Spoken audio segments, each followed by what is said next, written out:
Good morning everyone. Shri Guru জয়, শ্রী গুরু জয়, শ্রী গুরু জয়। তো সকালবেলা উঠেই আমার ডিউটি, রান্নাঘরে চলে গেছি। তো এই যে থোরটাকে সামান্য নুন দিয়ে ভালো করে চটকে নিচ্ছি, কারণ এই থোরের মধ্যে প্রচুর জল থাকে। তো জলটাকে আমি নিংড়ে নিচ্ছিলাম। তো দেখতে পেয়েছো কতটা জল বেরিয়েছে। তারপরে কড়াইতে শুকনো লঙ্কা আর জিরে ফোড়ন দিয়ে নুন হলুদ দিয়ে তোমার এটাকে ভাজা করছি। থোর তো ভাজাই খাই, তো থোর ভাজা করছি, তো বসিয়ে দিয়েছি। তারপরে আমি ঢাকনা দিয়ে ঢেকে দিয়েছিলাম। তো কেমন আছো সবাই? তো সেটা অবশ্যই কমেন্ট করে জানিও। আর থোর খেতে কে কে পছন্দ করো সেটাও জানিও। তো আমার সকালবেলা রান্না হয়েছিল, যে শাক হয়েছিল, তো শাক রান্নাটা আমি দেখাতে পারিনি, আর থোর রান্না হয়েছিল। আর তারপরে আমি পটল আলুর জন্য পটল আলু কেটে নিয়েছিলাম। তো পটল আলু কেটে তার মধ্যে হচ্ছে কাঁচা লঙ্কা আর হচ্ছে কালো জিরে ফোড়ন দিয়ে আমি ভাজা বসিয়ে দিয়েছিলাম।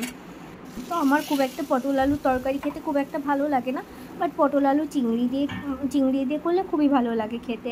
তো তারপরে ভাজা হয়ে যাওয়ার পরে আমি মশলা দিয়ে দিয়েছিলাম। তো মশলা দেওয়ার পরে নুন হলুদ দিয়ে এটাকে ভালো করে কষিয়ে নিচ্ছিলাম। তো ফার্স্টে একটু জল দিয়ে কষিয়েছি, তারপরে আরেকবার একটু জল দিয়ে ভালো করে কষিয়ে নিয়েছিলাম। নেওয়ার পরেই আমি গিয়ে জল দিয়েছিলাম, কারণ মশলাটা যদি ভালো মতো কষানো না হয় খেতে ভালোই লাগে না। তো আমার এই যে দেখতেই পেয়েছো রান্না কমপ্লিট। তো সামান্য একটু গরম মশলাও দিয়ে দিয়েছিলাম। তো এই যে আমার দুপুরবেলার লাঞ্চ, থোর ভাজা, শাক আর পটল আলুর তরকারি, ব্যাস।